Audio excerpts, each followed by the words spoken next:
Ustedes ya, creo que ya la han revisado, ¿no? ¿Quién les revisó diabetes? La doctora...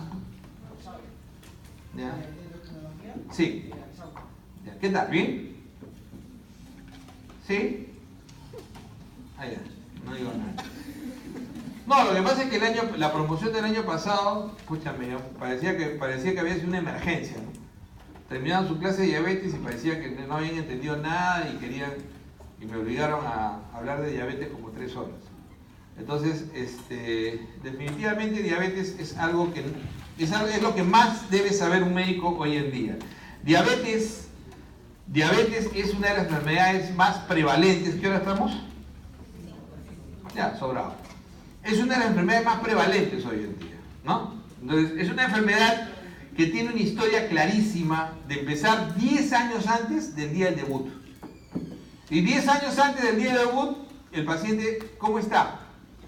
Hiperinsulinémico. Generalmente está hiperinsulinémico, pero primero van a hacer hiperinsulinemia. Entonces, ¿por qué hacen hiperinsulinemia? Porque son tragones, porque tienen el factor genético, etc. Entonces, o asociado a síndrome metabólico, o en chicas asociado a ovario poliquístico. Y entonces comienzan a avanzar, y 5 años antes del diagnóstico, ya esa hiperinsulinemia ya no es el problema ya es resistencia a la insulina. Entonces ya esa insulina es alta y se mantiene alta porque comienza a hacer resistencia a la insulina. Y esa resistencia a la insulina es la que va a comenzar a crear el mayor problema. 6 meses antes del debut hacen el crítico cambio hepático y comienzan a hacer gluconeogénesis en ayunas. Entonces tú haces gluconeogénesis y lanzas glucosa en ayunas porque en realidad estás con tendencia a la hipoglicemia. Entonces, ¿tú puedes estar todo el día sin comer? Sí. ¿Y funcionas? Funcionas. Yo no he almorzado. No he dormido. ¿Y funciona? ¿O no funciona? O de repente les he dicho tonterías. Y funciona. ¿Por qué mi hígado está produciendo? O sea, ¿no es cierto? Pero porque está regulado. Pero de pronto, el que está a punto de ser ya debut de diabetes, ese comienza a producir glucosa sin ningún... O sea, simplemente su hígado ya no necesita el estímulo, sino produce todo el tiempo. Todo el tiempo comienza a producir glucosa. Porque su mensaje es: tienes que preservar la glicemia como sea. O sea, hay un mal control y es como que el organismo creyera que todo el tiempo estás, ¿no?, con glicemia baja y con insulina baja. Entonces ya no desconoce ningún regulador y comienza a hacer hiperglicemia en ayunas. Y ese es el gran cambio.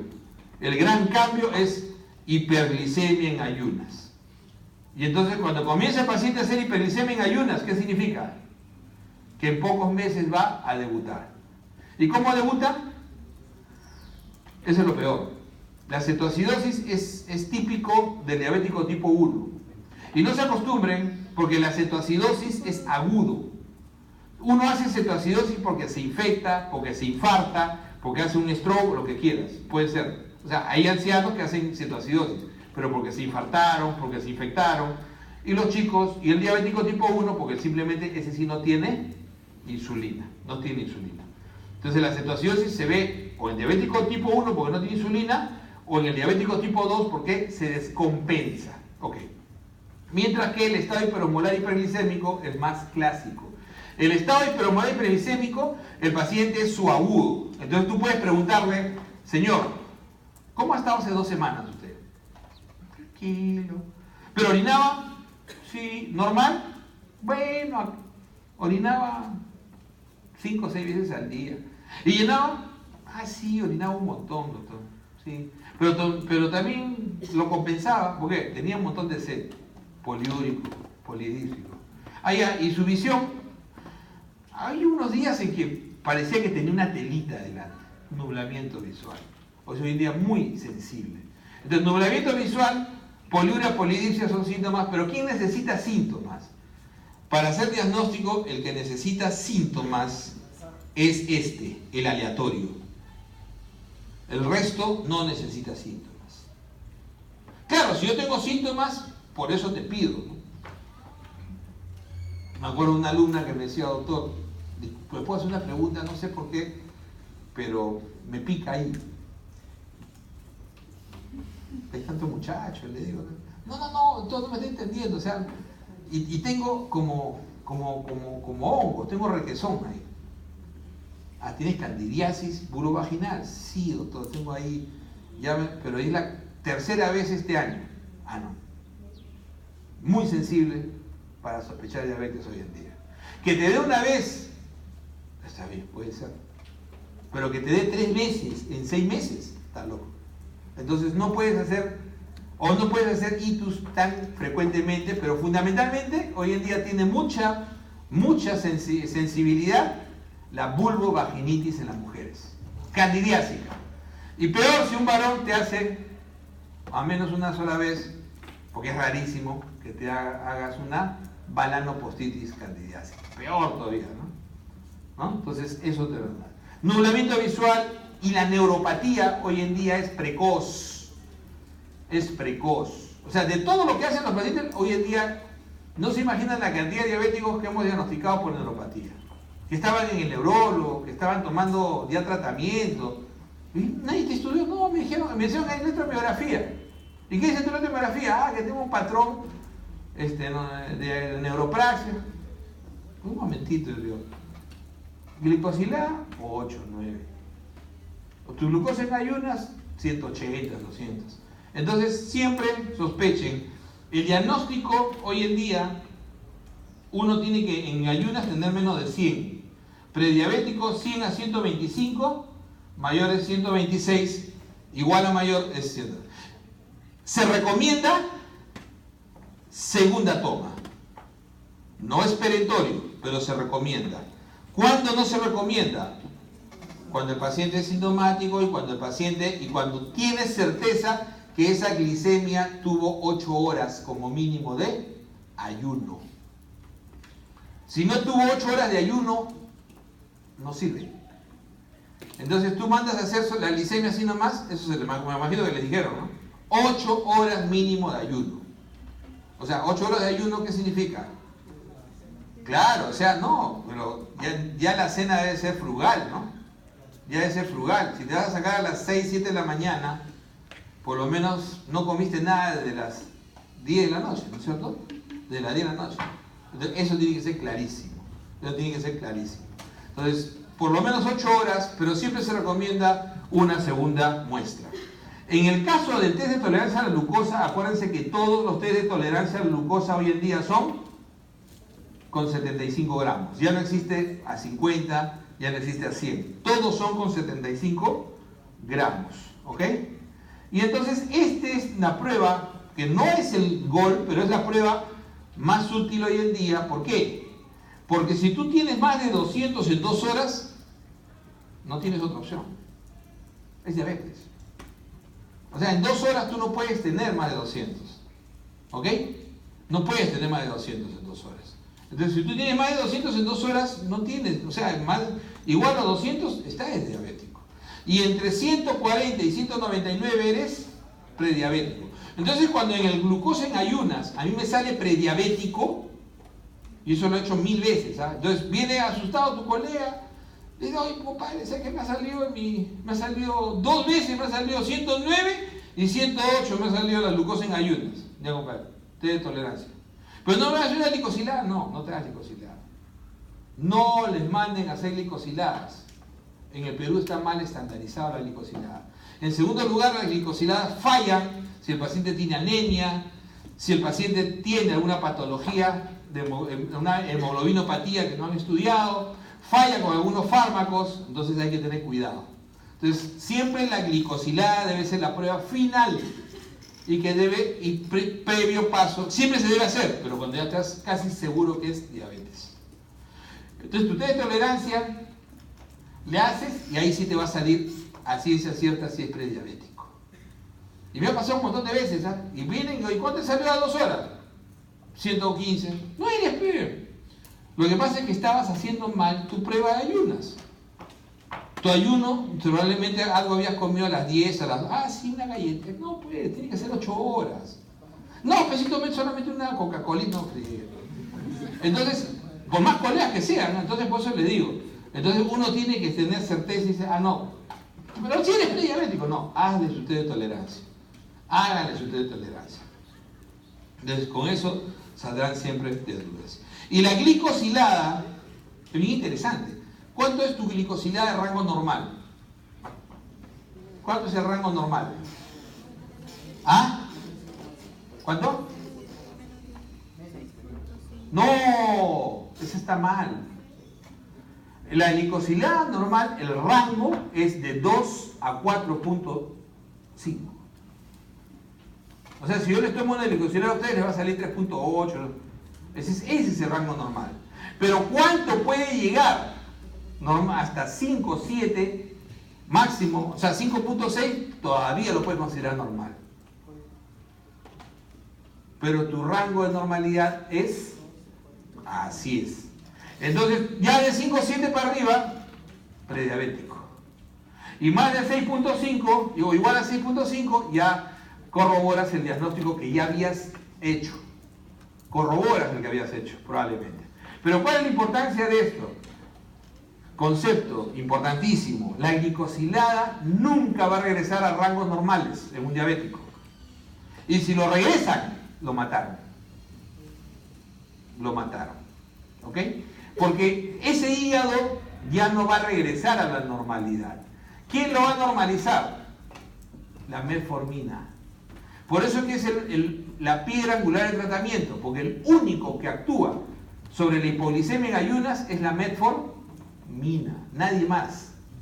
Todos los demás actúan en el post, o sea, actúan en las incretinas, actúan en el post, todos actúan, pero el único que actúa sobre la gluconeogénesis es la metformina. Entonces, por eso es que la metformina es la piedra angular del tratamiento. Entonces no pretendan tratar a un paciente sin metformina, salvo que tenga falla renal avanzada. Incluso hoy en día se discute eso, a menos de 30. Hoy en día hay papers que dicen que puedes usarlo hasta el final, porque eso de la acidosis láctica se ve muy raro, pero probablemente eso va a cambiar el próximo año. Intolerancia puede ser, pero vamos más que la intolerancia, vamos al hecho de a quién más no le puedo dar metformina, desnutridos. El desnutrido va muy mal con el metformina. El que tiene daño hepático, el que tiene déficit de B en forma crónica, pues le puedes dar, pero más que todo el que tiene daño hepático y el que tiene trastornos ácido base crónicos, por ejemplo un insuficiente respiratorio crónico, eso sí va mal, muy mal va, si tú le das metformina. Pero el resto no va muy tan mal. ¿Ok? Entonces, esto es más o menos lo que les decía, lo de la resistencia, cómo aparecen las complicaciones microvasculares, ¿no? La resistencia a la insulina. Y entonces ahí empezamos con las terapias, ¿no? Y como vamos, la monoterapia oral, probablemente uno diga, ya después, a ver, mi suegra es diabética. Hace como 40 y tantos años. ¿Okay? Está desahuciada por enfermedad coronaria ya terminal hace 5 años. ¿No? O sea, tiene síndrome de Brooke-Willis. Hace 5 años está en junta médica, la gente del INCOR, que son mis patas, me dijeron máximo 2 años. Ahí está.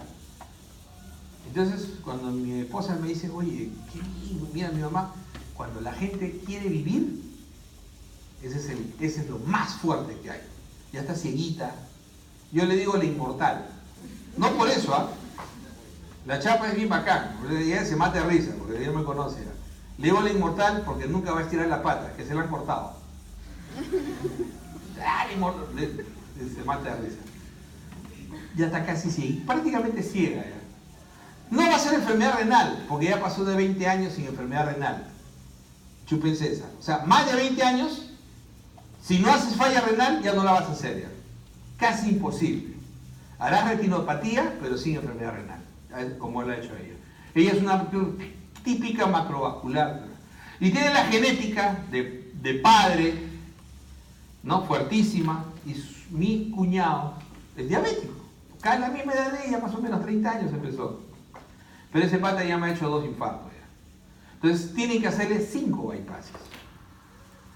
Te lo va a operar un pata de mi promoción en el INCOR.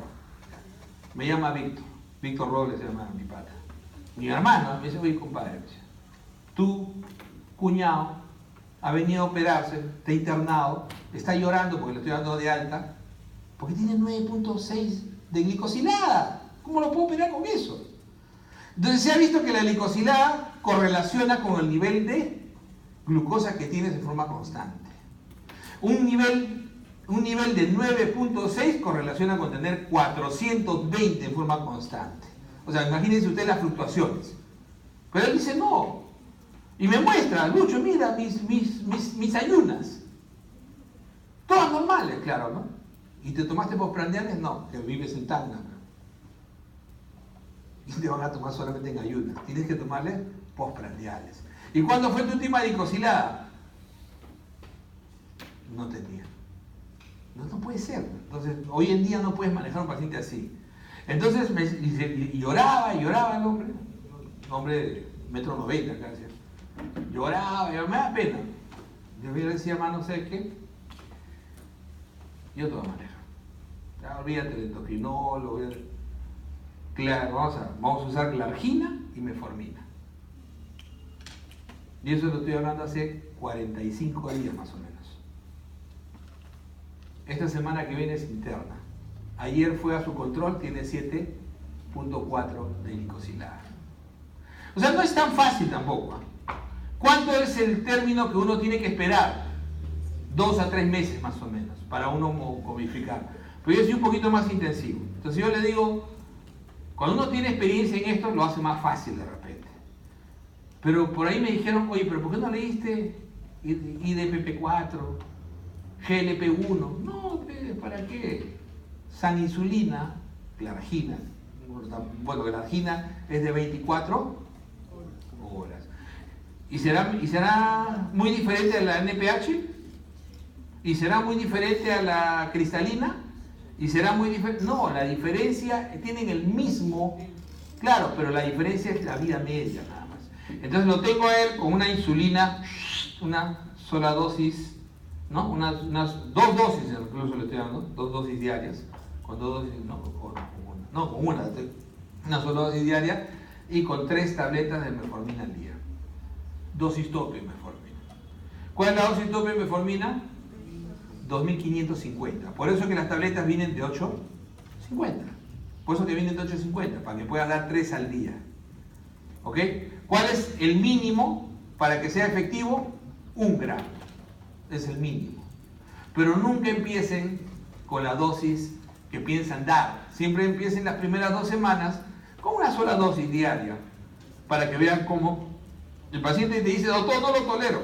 Aguántate, pero lo vas a tolerar. Pero empieza con una. Y de ahí le sumas la siguiente. Entonces le vas dando tranquilo. Y el paciente le dice, ¿cómo lo estás tomando? ¿Antes o después? Antes, después, no. ¿Cómo? Ese es el otro truco. Antes, sulfonilurias, 30 minutos antes. Después, por gusto. Dalo con la comida. Al principio, ¿qué te va a provocar? Un poco de dispepsia, y eso sí, los va a llamar a cada rato al baño, al principio, en algunos momentos. Tranquilo, después se van a acostumbrar. Por experiencia les digo, todos se acostumbran.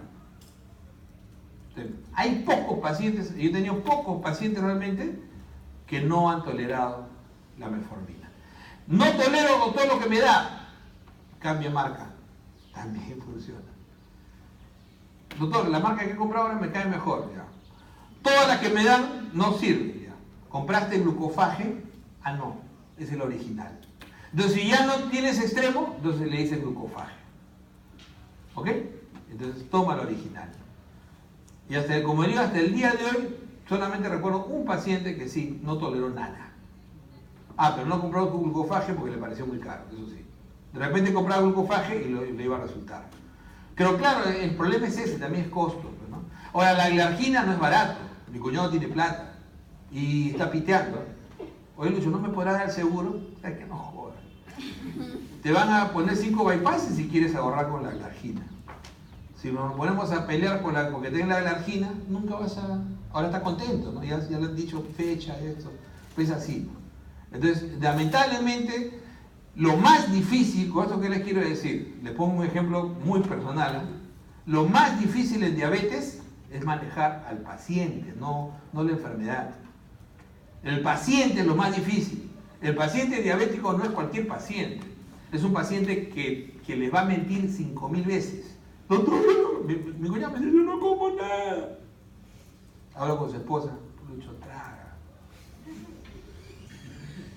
Mi suegra cuando se compensaba, yo iba y le abría la cómoda. ¡Buah! Diciembre, un panetón a mitad de comer y su barra de mantequilla al costado, porque encima la familia de mi esposa, yo aprendí con ella, ¿no? Comen el panetón con 1 kilo de mantequilla encima. Así, no les crean, jamás. No les crean, o sea, es imposible. En los pisos, yo les he demostrado a los residentes, abre su cajón, en la visita. Doctor, por favor, abre el cajón.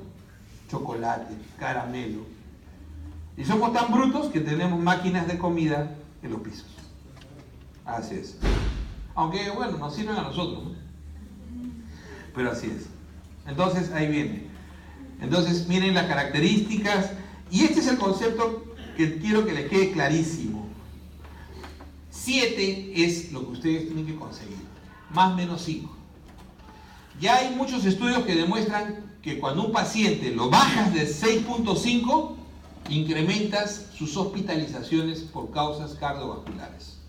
Y también ya está medianamente demostrado, todavía no es fuerte, pero es de que cuando tú lo bajas de 6, aumentas la mortalidad cardiovascular. ¿Por qué? Porque hoy en día, en estos pacientes, la complicación más importante es la hipoglicemia. Y el paciente está acostumbrado a la hiperglicemia.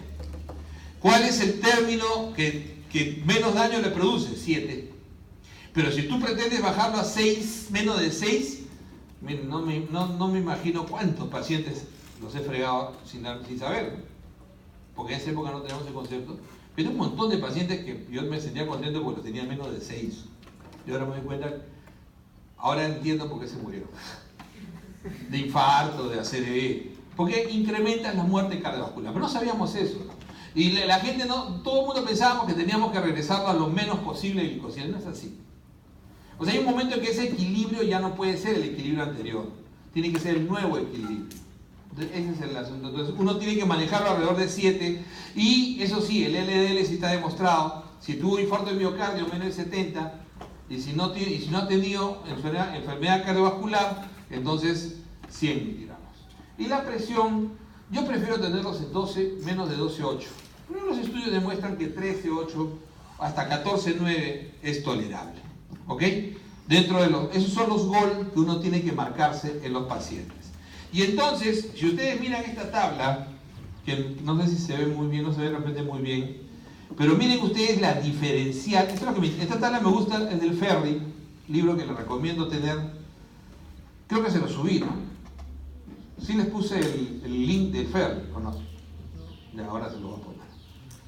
Entonces, miren ustedes la metformina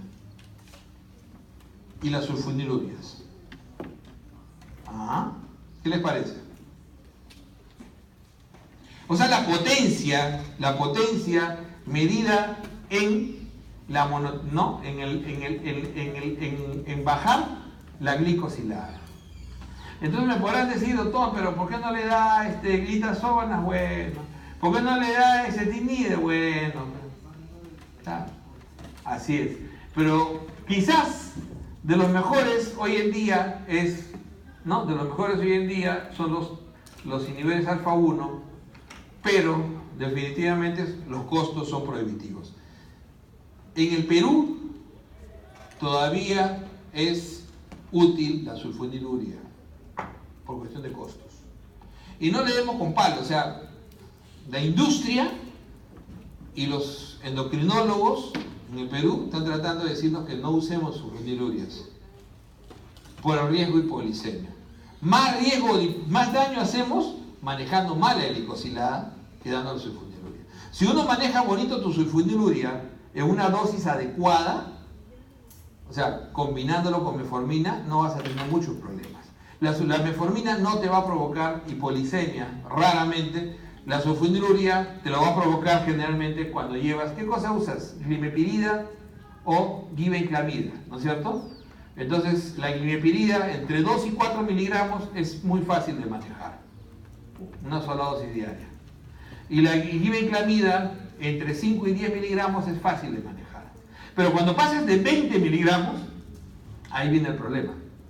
Ahí viene el problema, ¿ok? Entonces como cuando quieran usar sulfonilurias, tiene que ser combinado.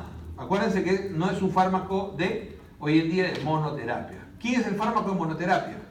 Metformina, ¿ok? Entonces, va a depender de con quién lo quieras combinar. Va a depender. Vamos primero con las insulinas. Miren ustedes cómo es. Nosotros manejamos mucha Lispro. ¿Por qué usamos Lispro? Entonces yo, por ejemplo, a mi cuñado le di la argina, pero comencé, la segunda semana comencé a hacer que, la primera semana, ¿cómo haces el control? Vamos a hacer el esquema. Manejar insulina no es nada el otro jueves, ¿eh? Es más fácil que... Entonces,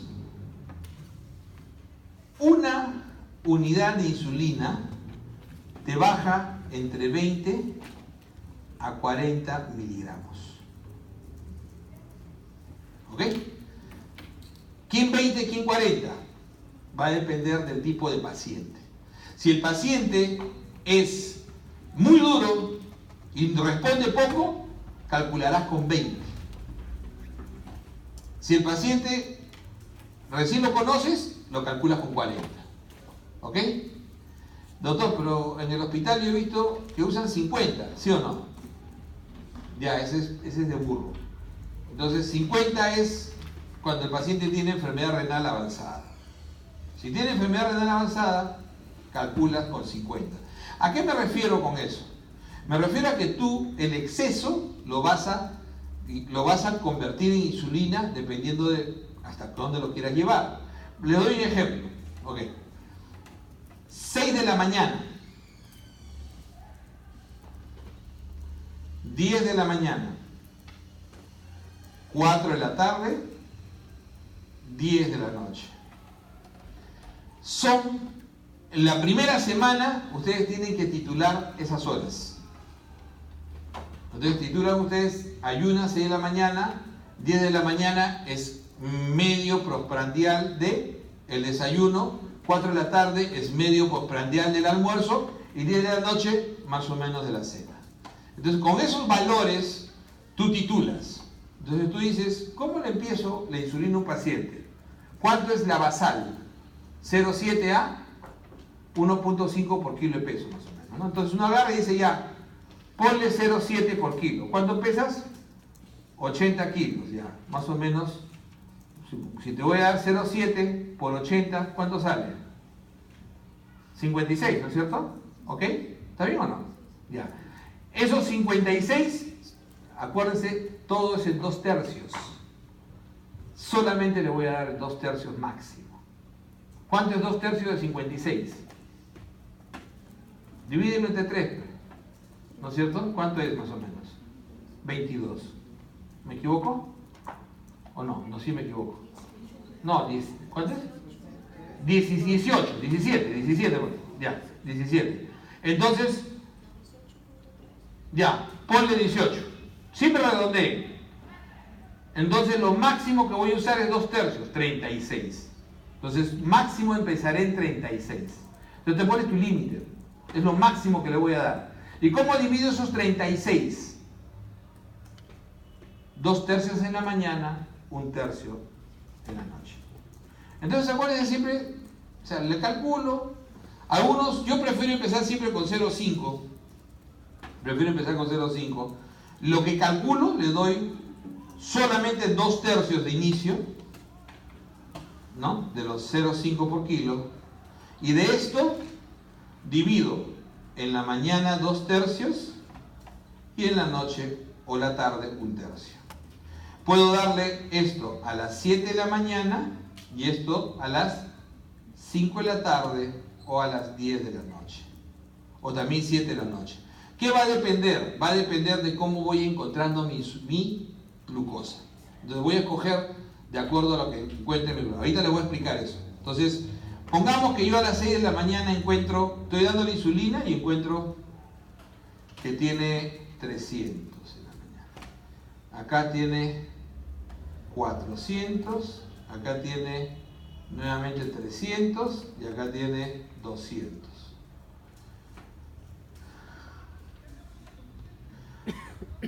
Para llevarlo así, ¿cuánto es lo que me está sobrando? 200. Dividido entre 4, 5 unidades. Y así voy convirtiendo todo. 300, ¿cuánto será? Entre 4, siempre hacia abajo, aproximadamente 7 unidades. Y así, nuevamente acá 5 unidades, y nuevamente acá será 2 unidades. Total, 10, 17, 19. Pongamos que durante una semana esto más o menos tenía lo mismo. Entonces tengo 19, saco un promedio. Con un solo ejemplo, yo tengo 19. ¿Cuánto le voy a agregar? 2/3 de esto. ¿Cuánto es 2/3 de 19? 12. ¿No es cierto? 18, aproximadamente 18, o sea, 6 por 3, 18, ¿no es cierto? Aproximadamente 12. Entonces, 12. Ya. 12 es lo que le voy a dar, no los 19. ¿Y de esto cómo se lo voy a dar? 2/3 en la mañana, en su dosis matutina, y 1/3 en su dosis nocturna. Exacto. ¿Sencillo o no? Nada del otro jueves. Y entonces voy titulando, pero siempre vayan lento, titulando. Entonces, en realidad, ¿qué hacemos nosotros en el piso? Lo marcamos 4 o 5 días, porque a veces no tenemos mucho tiempo, y sacamos un promedio. Un día me sale que necesitaba 10, otro día necesitaba 12, otro día necesitaba 14, otro día necesitaba 8, suma todo y divide entre 4. ¿Cuánto te sale promedio? 12, ya. 2/3 de 12, 8. Ya. 2/3 de 8, pongamos que sean 9, serían 6, 3, y listo. Y eso le va sumando mañana y noche. Y nuevamente empiezas 48, 72 horas, te tranquilizas, vuelves a mirar cómo sale y nuevamente vuelves a calcular. Y así, lentamente. Entonces, esto es así de sencillo utilizando insulina NPH. ¿Y por qué NPH? Porque esa me dura aproximadamente 12 a 16 horas. Entonces puedo darla cada 12 horas. Es una lenta, ¿no? Es una lenta intermedia, ¿no es cierto? O sea, si nosotros miramos acá, esta es la NPH. Lo malo de la NPH es que hace un pico rápido y baja. Pero todas estas se hacen así. La regular es la insulina C. La NPH es la llamada lenta. Y tanto la glargina como la determinil son las ultralentas. Son las ultralentas. Pero doctor, ¿para qué uso entonces esa cochina Lispro que cuesta tan caro? Porque hay gente que, por ejemplo, en la segunda semana, a mi cuñadito le decía, ahora te vas a tomar todos tus hemoglucotés, te los vas a tomar 2 horas exactamente después de terminar de comer. 2 horas inmediatamente. 30 minutos y 2 horas.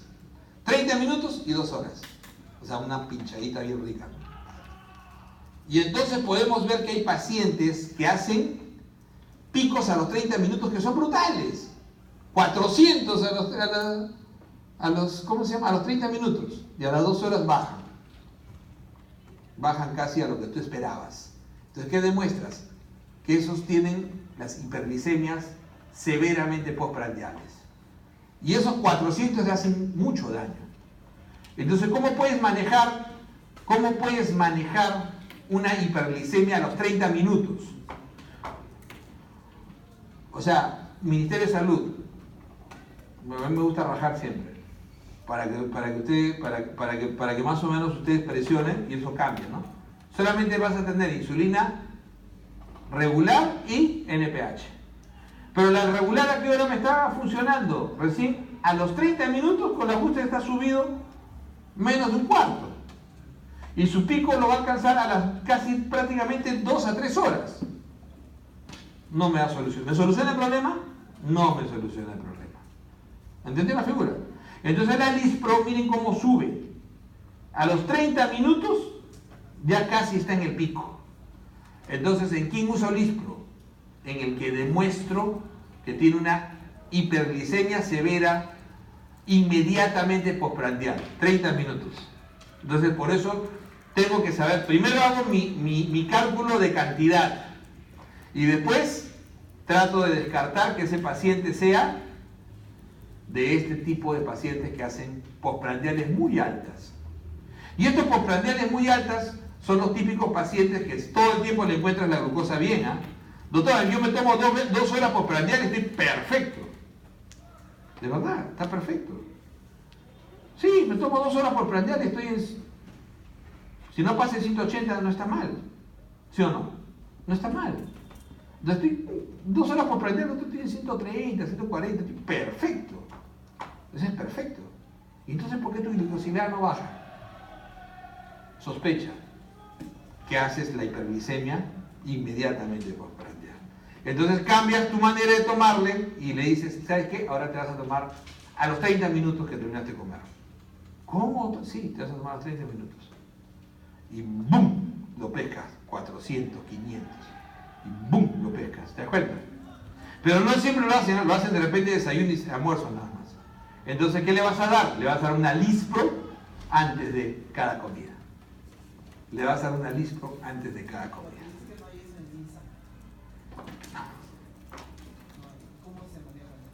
Compran, ¿no? No, antiguamente lo que hacíamos era darle la regular 1 hora antes de comer, buscando el pico. Todo se soluciona. Porque nosotros tenemos la Lispro hace recién 5 años, ¿eh? O sea, tampoco es que la tenemos toda la vida. Y es más, Lispro hace 5 años la teníamos para 3, 4 pacientes.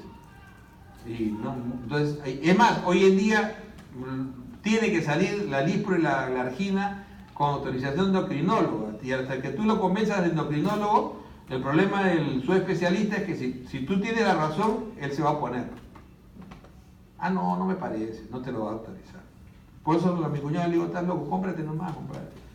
Porque si vas a esperar que el endocrinólogo te la dé, vas a esperar que bueno, mejor no digo. Vas a esperar que Pablo vaya al mundial. Bueno, eso es lo que tenía que decir. Pero el asunto es, entonces no hay nada del otro juego, entonces juegas con los picos. Entonces yo quiero cuando necesito que funcione, a las 2 horas, perfecto, regular. Si yo tengo que el paciente a los 30 minutos no ha subido mucho, ha subido digamos a 130, 140 o menos de 180, pero a las 2 horas está en 400, entonces ¿qué necesito? Solamente una regular nomás. Una regular en el momento que empieza a comer. ¿Entendieron la figura? Entonces, la mayoría de las veces combinábamos una NPH con 2 o 3 regulares. Entonces, ¿qué hay hoy en día? Hoy en día lo que hay es combinaciones. Entonces hay pacientes que requieren, entonces tú le pones combinaciones de glargina con Lispro y se le pone justo antes del desayuno y ¡pum! Bajas el pico. ¿Te das cuenta? Que lo hacen post desayuno. Y después se pone su Lispro solita. Antes del almuerzo. En el almuerzo. Entonces, esa es la idea. Entonces, nuevamente, sencillo. ¿Se dan cuenta? Con 40 empiezan. No me funciona con 40. O sea, le he calculado y por más que le he dado, no ha movido casi nada. Entonces, tiene que calcularlo con 30. Doctor, lo hicimos con 30 y algo, entonces calcúlalo con 20. Por eso que es un rango, 20 a 40. ¿Cómo te podría dar cuenta a quién le voy a dar 20 a 40? Va a depender mucho ya del historial. Ya el paciente usó insulina y le iba mal, entonces tienes que usar las dosis más bajas. ¿Ok? Las dosis más bajas. Entonces, generalmente una insulina se empieza en los pacientes que han salido muy descompensados. Los pacientes que hicieron cetoacidosis y esto hiperosmolar, definitivamente no se les ocurra darle medicación hasta 3 meses después. Esos pacientes salen solamente con insulina. ¿Cuándo actúa la metformina? A las 2 semanas que inicias tratamiento. 2 semanas. ¿Eh? Antes de eso, así le das dosis plena, todavía no tienes ninguna función. Entonces, vas en ese sentido. ¿Se entendió esto? Que esto es en base de todo eso. Entonces, en la visita inicial, al paciente hay que ver, ¿no? Control de factor, iniciar compromiso de formulación. Ojo que, ahí están los ingleses, son maestros, ¿no? Pero no crean que los gringos no. Los gringos también, la diabetes le dan helada desde que es americana. Pero los ingleses crearon el término automonitoreo de la glucosa. Y el automonitoreo de la glucosa fue el boom del tratamiento. Es más, en pacientes tipo 1 fueron los británicos los que revolucionaron todo, con el famoso estudio, ¿no? KPD, ¿no es cierto? Así es. Entonces, de todo eso, si les gusta diabetes, tienen que leer bastante. ¿Ok? Entonces, tienen que leer bastante.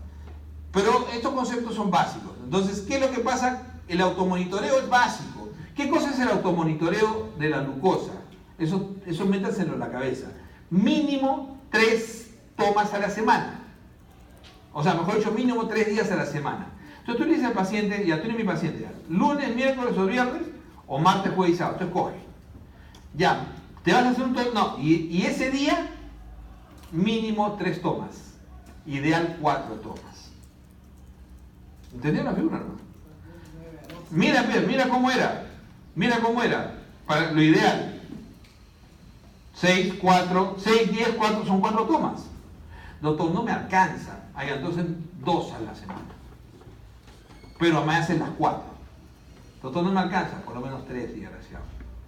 La de ayunas, ¿qué sacrificas? La post-almuerzo. La post-desayuno, perdón. Entonces le das la post-almuerzo y la noche. Sacrificas una. Si vas a sacrificar una, sacrificas la media mañana. La media mañana. ¿Ok? Pero lo ideal, ¿cuál es? 3 a la semana, 4 tomas en el día. 3 por 4, 12 tiras. En el mes, 48 tiras. Como el mes no tiene 28 días y no tiene un poco más, en realidad te tiras 50. ¿Cuánto tiene el tubito? 50. Como 50 dólares. O lo más barato, ¿no? Puede llegar hasta 200, 300 dólares. Entonces, los laboratorios, por eso que te regalan el glucómetro. Aunque ahora ya no, pero me acuerdo que a veces hasta te lo donan. El negocio. Laboratorio en el mundo, o sea, ya no estoy hablando sino laboratorio de análisis, ya no les interesa vender la máquina, sino que uses el reactivo. Entonces cuando el que se le ocurra hacer la especialidad de patología clínica, pone su laboratorio, y si tienes clientes, ellos van a venir, Roche va a venir y te va a decir, ya doctor, le voy a poner un automatizado de hemograma, un automatizado de bioquímica, un automatizado de orina, lo máximo. ¿Y cuánto me va a costar eso? Nada. Solamente fírmeme acá, igual que los contratos de celulares, ¿no? Fírmeme acá por 18 meses. ¿Y qué tienes que consumir? Esa máquina, si la paras 1 hora, se descalibra. Entonces, todo el día está consumiendo reactivo. Todo el día. Entonces, ¿qué tienes que hacer? Usarlo todo el día. Ahí está el negocio. Así. Por eso que los que tienen máquina le hacen a varios sitios. De esa manera, así se lo. Entonces, en el mismo concepto, cuando yo recién empezaba a ver diabetes, lo caro era el aparato. Y las cintas venían en frascos de 200. Miren cómo cambió el tiempo. Ahora el aparatito te puede costar 30, 40 dólares. Ya 50, pues. Pero te tiras hasta 2 tubos en el mes. Depende de qué tan mal te vaya. Ese es el problema. Ese es el problema. Entonces, el problema es las tiras. Acuérdense bien eso. O sea, el problema son las tiras. Puede llegar a costar muy caro las tiras. Puede llegar a costar, pero no puedes evitarlo. ¿Ok? No puedes evitarlo. O sea, no hay paciente diabético que realmente se pueda controlar si no ha hecho un periodo de automonitoreo. Periodo en el cual tú titules. Entonces, el paciente que empieza, lo diagnostica con una glicemia baja, con una glicosilada de 7,5. Ese paciente en realidad no necesita un automonitoreo, necesita que le des su metformina y punto. Entonces, si yo tengo menos de 8, puedes darle monoterapia. Hasta 8 puedes darle monoterapia. Entonces, tranquilo, le das monoterapia. Estamos hablando del diabético 2, ¿no es cierto? Entonces, diabético 2. Entonces, le das monoterapia. Entonces, la mayoría de las glicemias, ¿no? Estos son los objetivos que habíamos hablado. ¿Ok? Aumento de la mortalidad, objetivos del LDL, intervención de estilo de vida. Ojo que lo único que ha demostrado disminuir el consumo de insulina es el ejercicio. El ejercicio isométrico, no el ejercicio de esfuerzo. ¿Ok? El ejercicio, no siquiera isométrico, aeróbico, o sea, el ejercicio de caminar. Es lo único, o sea, la actividad muscular regular sin esfuerzo máximo es lo que me... ¿Y cuánto? 150 minutos a la semana. O sea, 30 minutos diarios por 5 días de la semana. Es lo ideal. Entonces, esa es una buena. Y el modelo de formación de autogestión. El modelo de formación de autogestión es importantísimo. O sea, los clubs de diabéticos son muy buenos. Son muy buenos si están muy bien regulados. Entonces, ¿por qué? Porque lo educan al paciente a saber qué cosa es su glicosilada, cómo reconocer lesiones. Ojo que una de las cosas más importantes de un diabético es tiene que saber manejar su pie. O sea, el pie, o sea, que se olvide de cortarse las uñas solo. Podólogo, y de que busque un podólogo bueno. Uno que sepa manejar diabéticos. Siempre la revisión del pie, no puede tener callos. El zapato no puede ser, no tanto apretado, sino no puede tener costuras. No puede tener puntos de presión. Existe una empresa americana que hace un zapato que es espectacular, ¿eh? Pero es caro. Acá lo venden también. Es zapato para diabéticos. Es un zapato que no te ejerce ninguna presión para diabético. Entonces hay todo eso, ¿no? La dieta es fundamental. No quieran ser totipotenciales. Búsquense, si van a manejar diabéticos, búsquense un buen dietista. Entonces, siempre empiecen con metformina en un diabético tipo 2, excepto cuando el paciente fue complicación aguda. Si el paciente fue complicación aguda, cetoacidosis, estado hiperosmolar, entonces ese paciente se va a quedar con insulina por un mínimo de 3 meses para recién tomar la decisión de empezar un oral. Y tienes que evaluar después de 3 meses cómo va tu función renal. ¿Por qué 3 meses? Porque el paciente durante la etapa aguda siempre hace algún grado de daño renal, ¿se acuerdan? ¿Sí o no? Ya, hace un grado de daño renal. Y cuando haces un grado de daño renal, tú tienes que evaluar hasta 3 meses para estar seguro de que no entró en enfermedad renal crónica. Por eso ya lo hemos revisado. Entonces, tienes 3 meses, vas chequeando y lo vas manejando tranquilo con tu insulina hasta que puedas empezar metformina. Entonces, la dosis máxima es 1 gramo 2 veces al día o 850 3 veces al día de metformina. ¿Ok? Esa es la dosis máxima, siempre dándole B12 de suplemento, como de alguna manera. Y la insulina se recomienda generalmente cuando el paciente tiene más de 10. Particularmente yo lo uso cuando el paciente tiene 9 más. Prefiero utilizarlo a partir del 9. De glicosilada estamos hablando, ¿eh? Pero la recomendación de la A es 10 con nivel de glucosa o una glucosa en sangre de 300 en forma muy constante. ¿Ok? Entonces ahí se usa insulina. La insulina viene a ser el segundo fármaco, porque ya lo tenías con metformina. Entonces, ¿qué le sumo? Entonces yo digo, ok, te empecé con metformina. Tu glicosilada de inicio era, te diagnostiqué, no es un agudo, y tienes más de 9 de glicosilada de inicio. Ah, no, con más de 9 tengo que empezar 2 fármacos. Nunca empiezo uno solo. Solamente empieza con uno solo, ¿no? Con 8 máximo 9. Idealmente 8.5, ya, llega a 8.9. Pero con 9 ya empiezo con 2 fármacos.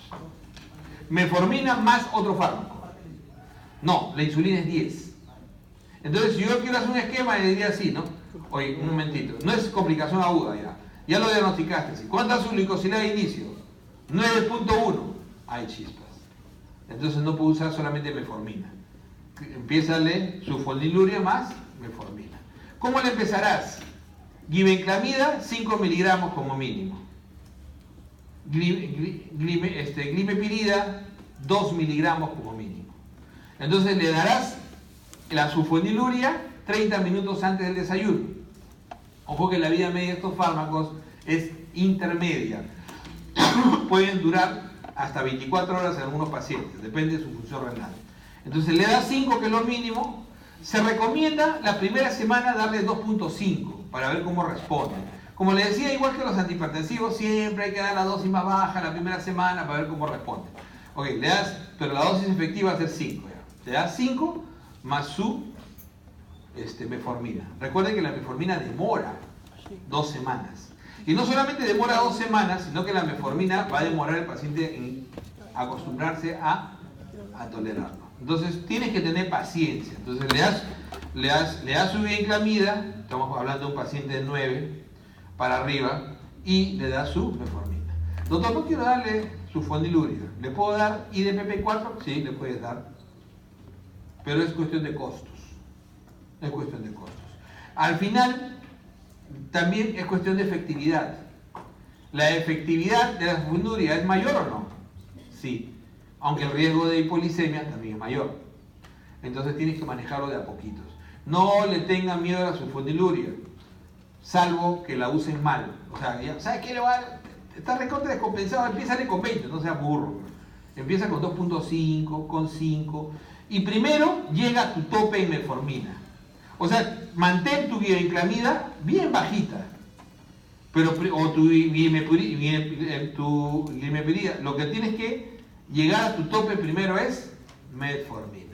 Entonces empezaste con 500, después 850, 850 cada 12, 850 3 veces al día. Siempre con las comidas, ¿no es cierto? Pam, pam. Entonces ya llegué a mi tope de metformina, 2 o 3 semanas. ¿Cuánto estoy? Su glicemia en ayunas, está bien, está en 180. ¿Cuánto está su postprandiales? No está tan bien. Tómale un control de glicosilada. Ah, no, está en 8.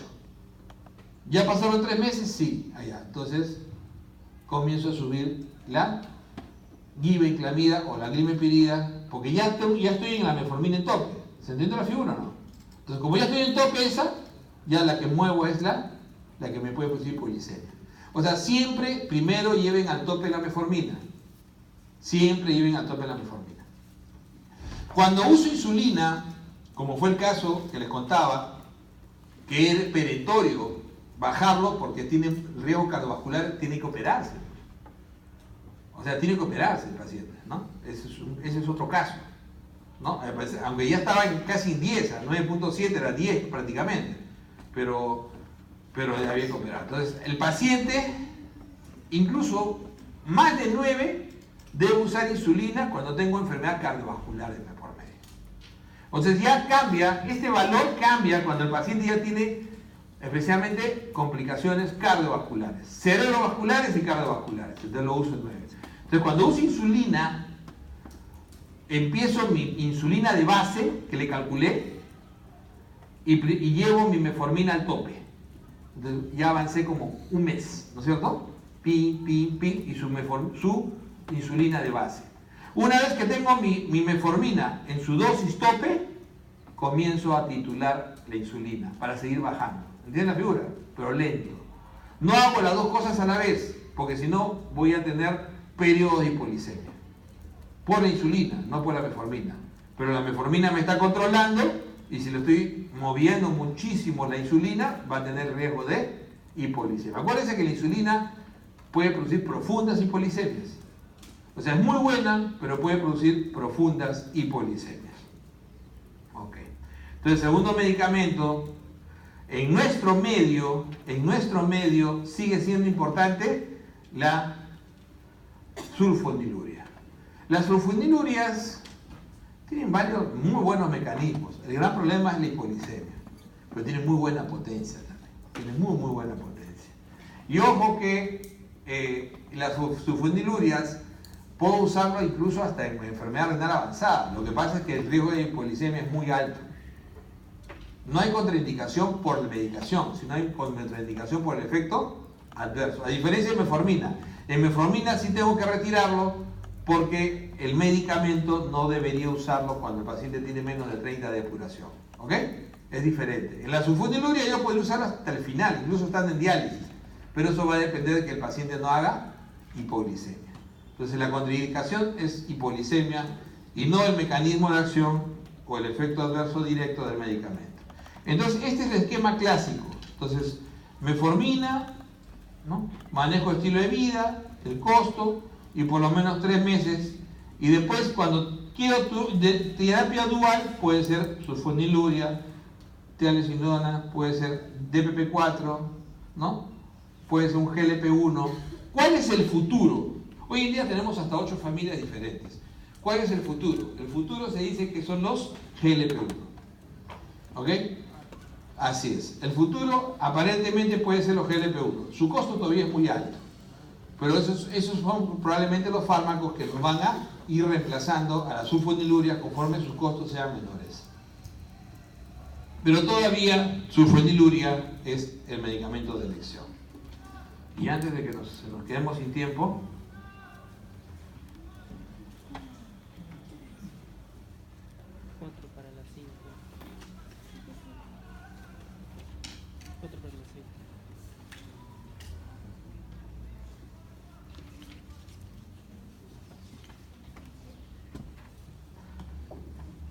el paciente con cetoacidosis y el paciente con estado hiperosmolar se manejan muy parecidos, pero tienen la clínica muy diferente.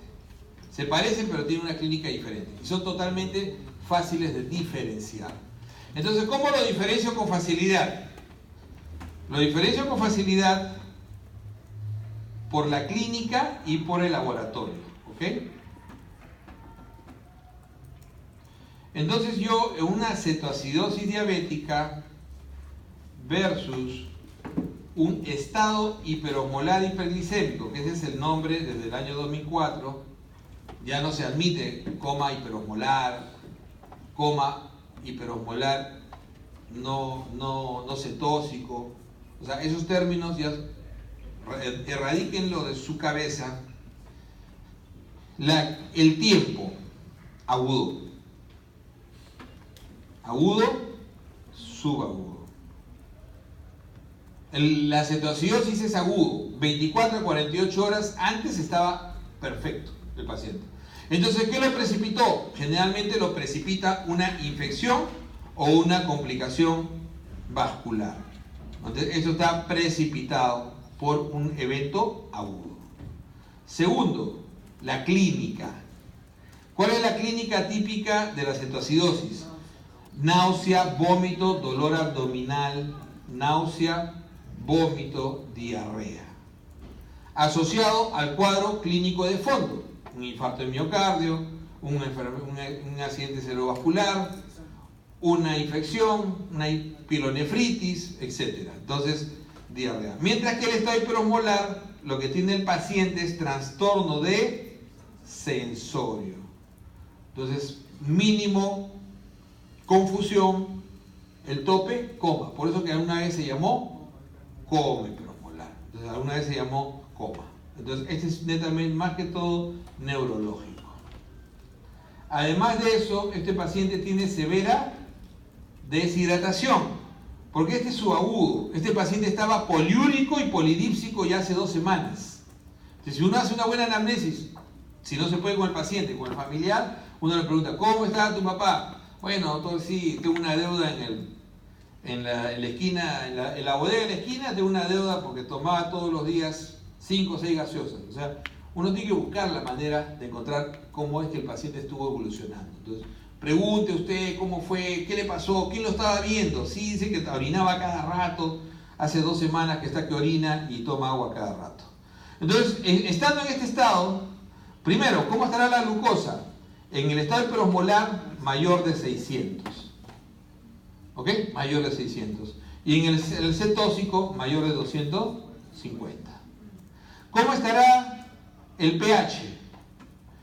Acá, como es una cetoacidosis, menor de 7.3. Y acá estará mayor de 7.3. ¿Cómo estará el bicarbonato? Hay varios valores, si es leve, moderado, severo, pero en general es menor de 18 y este es mayor de 18. ¿Y cómo estarán los cuerpos cetónicos? Los cuerpos cetónicos acá están francamente positivos y acá suelen estar negativos o trazas. Acuérdense que en medicina no hay absolutos y hoy en día vemos mucho cetóxico hiperosmolar. Así es, ahí vemos mucho cetóxico hiperosmolar. ¿Ok? ¿En quiénes vemos eso? En algunos viejitos que ya estaban poliúricos polidípsicos, deshidratándose y entonces hacen su cuadro de descompensación. Así es, infección o un infarto y entonces hacen acidosis. ¿Qué tipo de acidosis? Anion gap alto. ¿Ok? Hacen su acidosis anion gap alto y entonces van a hacer ese tipo de problema. Y acá está, ¿no? Acá está lo que decíamos, ¿no? Entonces tiene todos estos valores definitivamente. Entonces, hecho el diagnóstico, estos dos pacientes tienden a hacer daño renal. En el caso del cetóxico hacen más daño renal. En el estado hiperosmolar lo que hacen es más un estado a veces de hiponatremia asociado a la hiperglicemia, lo que se llama la pseudo hiponatremia. Pero como ha estado micción y micción, ¿qué va a tener? En el fondo siempre tiene. El estado hiperosmolar siempre tiene hipocalemia. Siempre. Oye, doctor, yo le acabo de tomar el LAGA y me sale 4 de potasio. Sí, pero corporalmente debe tener, se le calcula entre 200 a 300 miliequivalentes menos de potasio.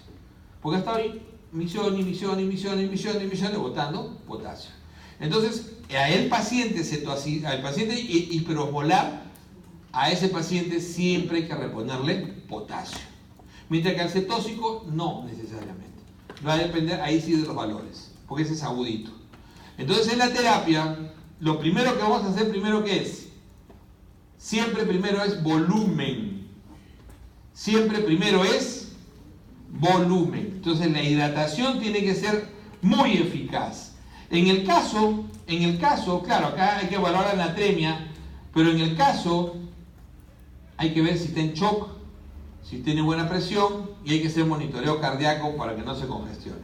Clásicamente el cetoacidósico se le suele dar 500 mililitros la primera hora y de ahí 250 cada hora. Mientras que al estado hiperosmolar se le suele dar 1 litro la primera hora y de ahí 500 las siguientes horas. Entonces vas monitoreando y entonces tiene varias variantes. Entonces puede estar hipotenso, como decíamos, puede estar con la natremia baja. Cuando está con shock hay que incluso usar expansor para subir la presión, para que no dañe el riñón. Y si tiene daño cardíaco, especialmente los cetóxicos, que pueden haber sido por postinfarto, entonces vas a tener que medir tu volumen. ¿Qué tendrás que colocarle? Tendrás que colocarle un catéter para medir PVC. Idealmente, meterlo a cuidados intensivos y medir la presión de capilar pulmonar.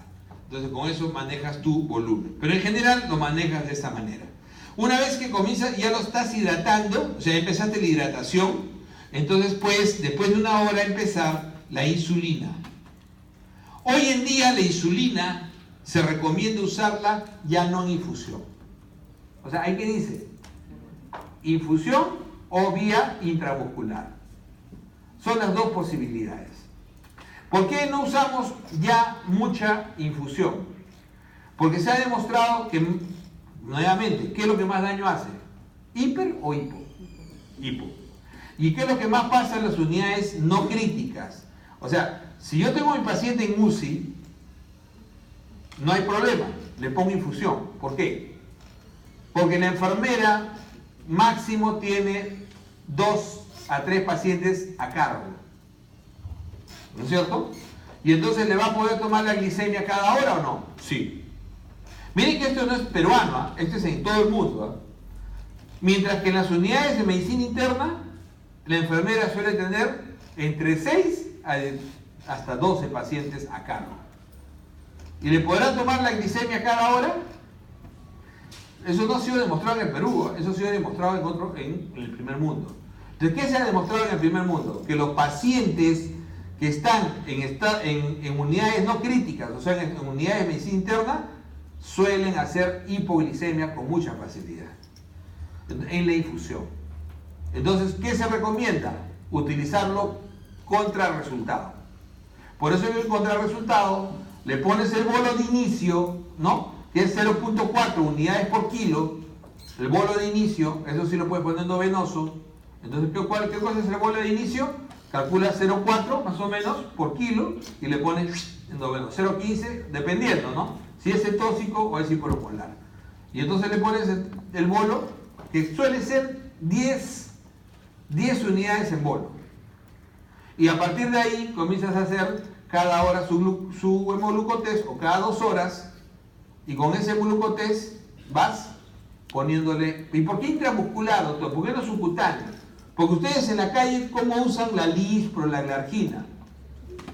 Es subcutáneo. ¿Y por qué le pones acá intramuscular y no subcutáneo? Porque está deshidratado. Entonces, cuando uno se deshidrata, ¿qué cosa sacrifica primero? La grasa. ¿Y qué cosa es el celular subcutáneo? Grasa. Claro.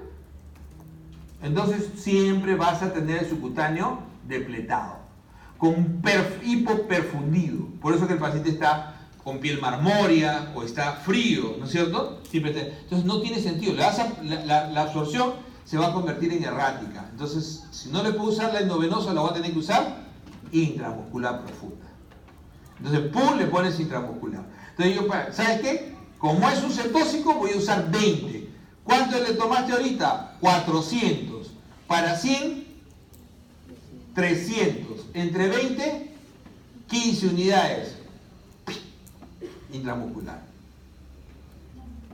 Tómale a la hora. Y así. Y lo vas manejando, y lo vas manejando, y vas. ¿Cuándo dejas de usar eso? Bien hidratado, y cuando ya lo mantienes más de 2 horas, por debajo de 250. En el caso del hiperosmolar y en el caso del cetóxico, por debajo de 200. Si ya lo tienes 2 horas por debajo de 200, ya tranquilo. Comienzas a usar ya una escala más adecuada al paciente que ya está hidratado. Entonces ya, eso va a depender mucho de cómo orine, de si hace falla renal.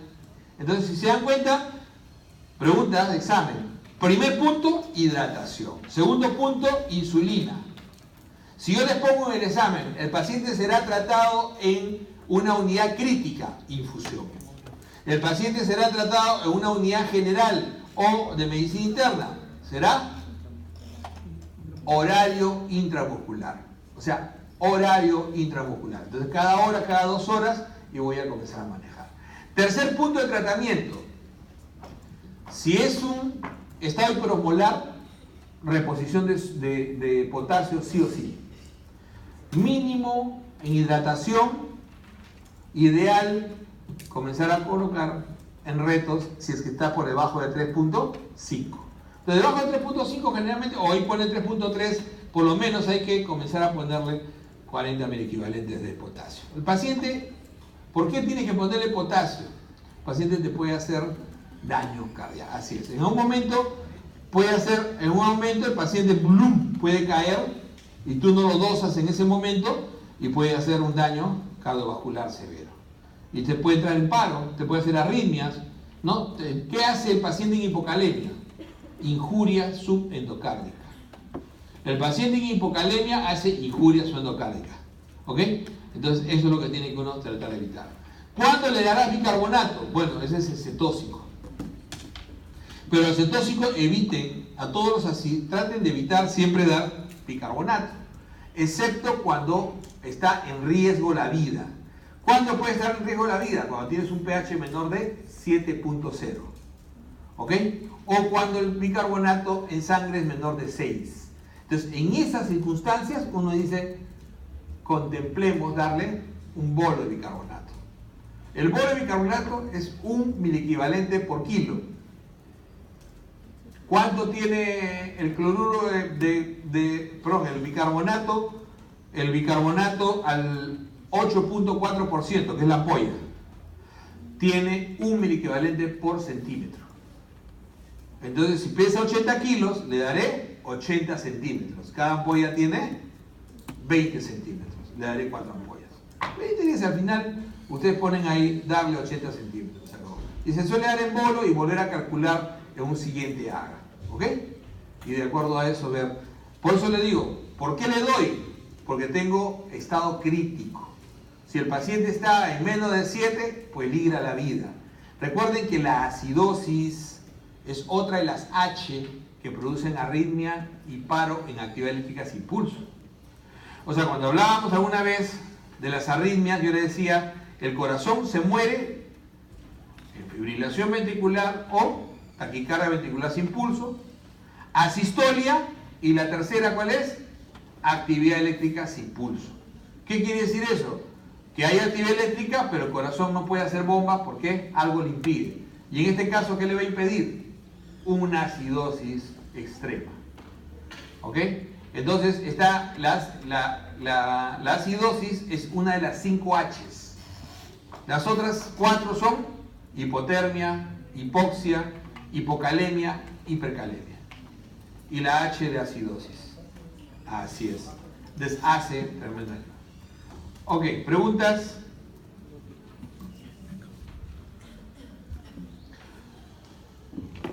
Entonces, y al final, todo se aprende haciendo. Traten de ver pacientes. Entonces uno va viendo ahí, ¿no? Diabéticos sobran, es lo que más hay en un hospital. Diabéticos sobran, ¿ok? Entonces todo se va a terminar haciendo generalmente viendo pacientes. ¿Preguntas? ¿Ninguna? Entonces les subo la revisión de la noche de anticoagulación, de anticoagulantes. Uso anticoagulantes específicamente y de eso. ¿Ah? De demencias también, pero de ahí van un par de preguntas nada más. ¿Ya? Ok, gracias.